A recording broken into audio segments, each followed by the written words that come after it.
कहानी की शुरुआत होती है एक जंगल में, जहाँ एक माँ अपने अंधे बेटे के साथ छोटे से घर में रहती थी। उसका नाम नादिया था और उसके बेटे का नाम सोलोमन। सोलोमन के पिता एक शिकारी हुआ करते थे, पर अब उनकी याद के नाम पर उनके पास सिर्फ एक ऑडियो रिकॉर्डिंग थी, जिसमें उन्होंने सोलोमन को समझाया था कि उन्हें मजबूरी में इस जंगल में आकर रहना पड़ रहा है ताकि उसकी माँ जल्द से जल्द ठीक हो जाए। पर सच तो ये था कि नादिया की हालत दिन ब दिन बिगड़ती जा रही थी। फिर एक दिन नादिया ने सोलोमन को जानवरों को पकड़ने के लिए बिछाए हुए जाल देखकर आने को कहा। तब सोलोमन ने घर से निकलकर अपनी कमर पर एक रस्सी बांधी, जो घर के बाहर लगे खूंटे से बंधी हुई थी। ये इसलिए था ताकि सोलोमन कहीं भटक न जाए और नादिया जरूरत पड़ने पर उसे आसानी से ढूंढ सके।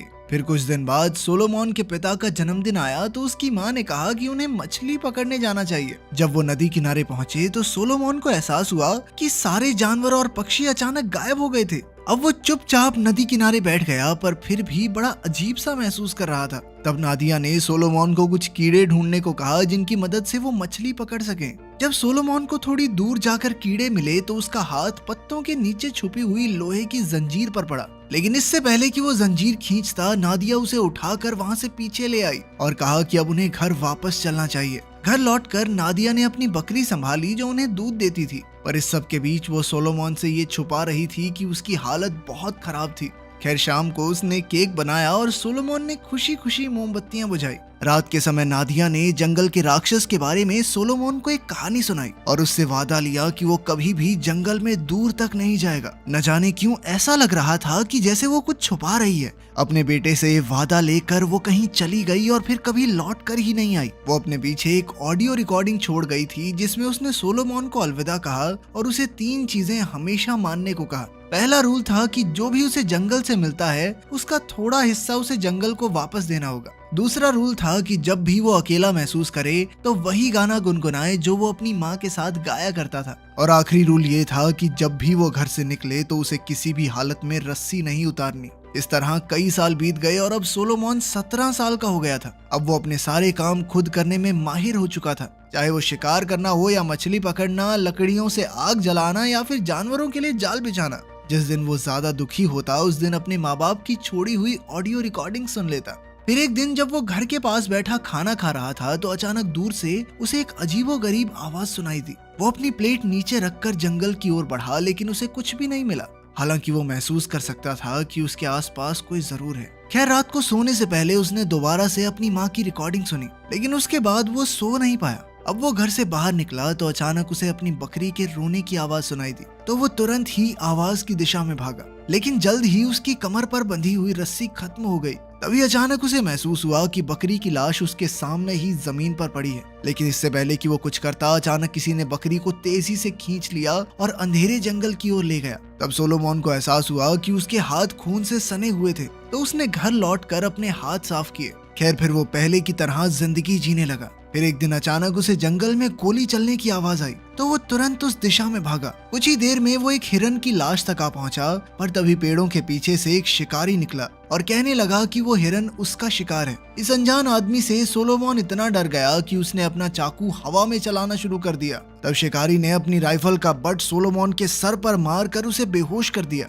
कुछ देर बाद जब सोलोमन को होश आया तो वो अपने घर के पास था। शिकारी उसके सामने बैठा था और उसने सोलोमन पर हमला करने के लिए उससे माफी मांगी। फिर उसने चाकू पर लूकस नाम देखा तो उसे लगा कि लड़के का नाम लूकस है, लेकिन सोलोमन ने उसे बताया कि उसके पिता का चाकू था। खैर, शिकारी ने एक बार फिर से माफी मांगते हुए कहा कि उसका मकसद सोलोमन को डराना नहीं था। जब उसने सोलोमन की कमर पर रस्सी देखी तो वो उसे वापस घर तक ले आया। फिर शिकारी ने बताया कि उसका नाम हैंक है। हैंक ने सोलोमन से पूछा कि वो अकेला क्यों रहता है और उसके माँ बाप कहाँ हैं, लेकिन सोलोमन ने उसे जवाब नहीं दिया। अब रात होने वाली थी, इसीलिए हैंक ने उसके घर में रात गुजारने की इजाजत मांगी और कहा कि बदले में वो उसे शिकार किए हुए हिरन की सब्जी बनाकर खिला सकता है। ये सुनकर तो सोलोमन तुरंत ही राजी हो गया। घर में घुसकर हैंक ने चारों ओर देखा तो वो समझ गया कि सोलोमन वहीं तक गया था जहाँ तक रस्सी उसे ले जाती है। सोलोमन जंगल के बाहर की दुनिया के बारे में कुछ नहीं जानता। फिर वो लड़के के कमरे में गया तो उसने देखा कि वो कोने में छुपकर अपनी माँ की आखिरी रिकॉर्डिंग सुन रहा था।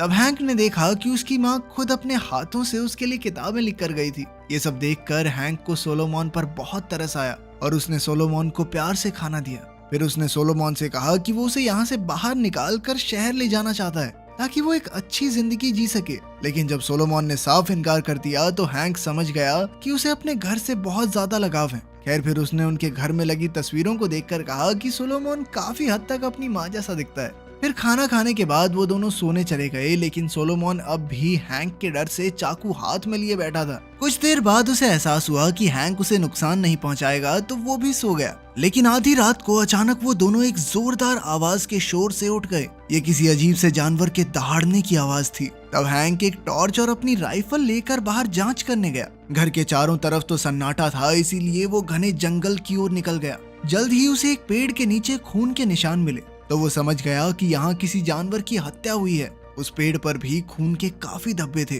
तब हैंक को एहसास हुआ कि पास की झाड़ियों में कोई है, इसीलिए उसने गोली चला दी। तभी अचानक वो अजीबोगरीब जानवर जोर से चिल्लाया और पेड़ के पीछे से हैंक पर झपट पड़ा। मगर जैसे तैसे हैंक उससे बचकर भाग निकला और सीधा सोलोमन के घर पहुंचा। उसने देखा कि सोलोमन अलग ही दुनिया में पहुंचा हुआ था। वो बच्चे की तरह झूला झूलते हुए खुद को लोरी सुना रहा था। जब हैंक ने आकर उसे सब कुछ बताया तो सोलोमन ने उसकी किसी बात का जवाब नहीं दिया। अब हैंक चुपचाप दूसरे कमरे में जाकर बैठ गया। उसे लग रहा था कि उसकी गोली से वो भयानक जानवर डर गया होगा और शायद अब तो वो दोनों सुरक्षित हैं। फिर अगली सुबह हैंक ने देखा कि सोलोमन घर के साथ बने शेड में था। उसकी हालत काफी खस्ता थी, तो हैंक ने कहा कि वो शेड की मरम्मत कर सकता है। मरम्मत का सारा सामान भी वहाँ मौजूद था, सिर्फ लोहे की जंजीर को छोड़कर। तब सोलोमन को वो दिन याद आया जब वो बचपन में अपनी माँ के साथ मछली पकड़ने गया था और उसे वो लोहे की जंजीर मिली थी। सोलोमन को अब भी वो जगह अच्छे से याद थी, इसीलिए वो हैंक को अपने साथ वहाँ ले गया।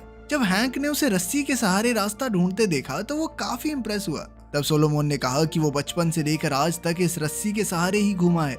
खैर जल्द ही वो उस जगह पहुंच गए जहाँ पर वो जंजीर पड़ी थी। हैंक ने जंजीर को खींचा तो उसने देखा कि ये किसी से बंधी हुई थी।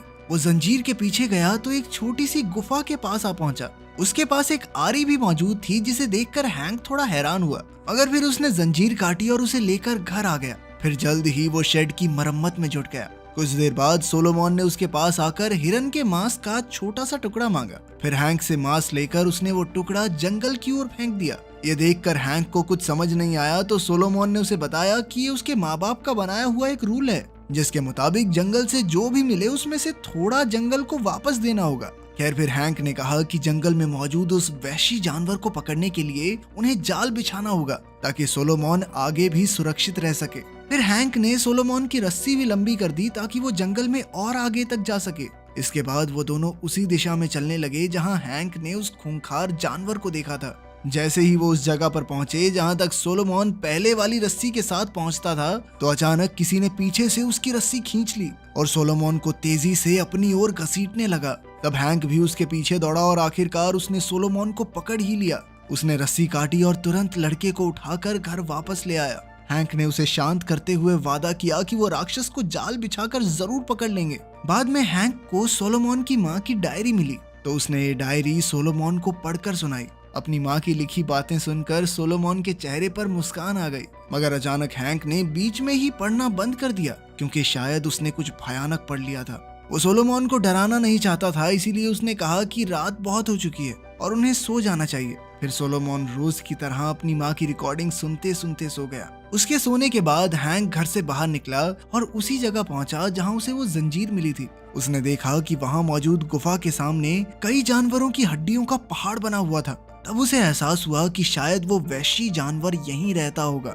उधर सोलोमन की आंख खुली तो वो हैंक को ढूंढने लगा। वहीं हैंक गुफा के सामने राइफल लेकर आगे बढ़ रहा था कि तभी उसे जमीन पर सोलोमन के घर में मिली डायरी जैसी नोटबुक दिखी। उधर सोलोमन घर में अपनी माँ की रिकॉर्डिंग सुन रहा था कि अचानक उसे जंगल में गोली चलने की आवाज आई। उसने तुरंत अपनी रस्सी बांधी और हैंक को ढूंढने निकल पड़ा। अचानक उसका पैर हैंक के बैग से टकराया, लेकिन इसी के साथ उसकी रस्सी भी खत्म हो गई। तब जिंदगी में पहली बार उसने रस्सी खोली और अकेला हैंक को ढूंढने निकल पड़ा। वो रेंगते हुए हैंक की लाश तक पहुंचा और उसकी मौत पर फूट फूट कर रोने लगा। तभी उसे एहसास हुआ कि उसके सामने कोई खड़ा है। ये खूंखार जानवर कोई और नहीं बल्कि सोलोमन की माँ ही थी। वो अजीबोगरीब आवाजें निकाल कर सोलोमन पर झपटी, लेकिन उसकी जंजीर ने उसे रोक लिया। तब सोलोमन खुद को शांत करने के लिए वही बचपन वाला गाना गुनगुनाने लगा, तो नादिया अचानक से होश में आ गई और उसके साथ गाने लगी। सोलोमन ने उसे पहचान लिया और धीरे धीरे उसकी ओर बढ़ा। अचानक नादिया फिर से उस पर झपटी, पर इस बार सोलोमन ने उसकी पीठ में चाकू घोंप कर उसे मार डाला।